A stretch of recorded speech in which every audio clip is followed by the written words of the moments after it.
Stop scrolling, don't blink, because what I'm about to tell you sounds fake, illegal, and honestly cartoon-level insane, but this actually happened to me. Imagine this.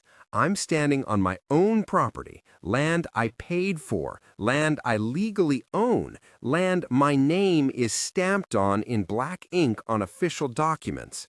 I'm minding my own business when suddenly I hear shouting from behind me. Not just shouting, authority shouting. "You're not allowed to be here!"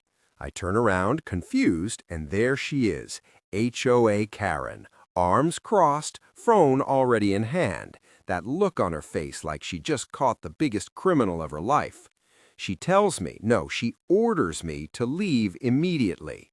I laugh. I actually laugh, because surely this is a joke, right? Wrong. She tells me the HOA received complaints about unauthorized activity on the land. I ask her what activity. She says, existing. Yes, existing. I calmly tell her this is my property. I offer to show documents. She doesn't want to see them. She waves her hand like a movie villain and says, "I don't care what papers you have. This land belongs to the association." That's when she does it.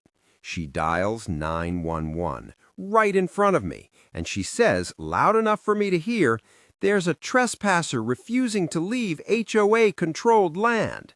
A trespasser on my land.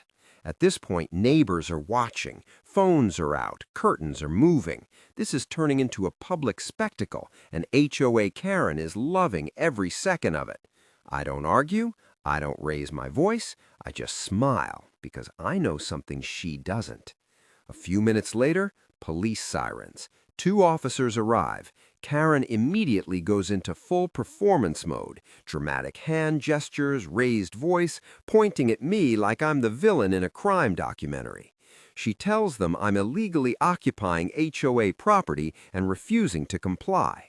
The officer turns to me and asks calmly, "Sir, do you have proof of ownership?" I say, "Yes," and I hand him the deed. Not a photo, not a screenshot, the actual recorded deed, property survey, and tax documents. The officer's expression changes instantly. He looks at the land, looks at the papers, looks at Karen. Then he asks her a question that absolutely destroys her confidence. "Ma'am, why did you call 911 for a civil HOA dispute?" Silence. He explains very clearly that HOA authority does not override property ownership, that false police reports are serious, that wasting emergency services is a chargeable offense. Karen's face goes pale. She tries to backpedal. She says there must be a misunderstanding. She says the HOA was planning to take control. Planning, not owning. The second officer runs the property records in their system.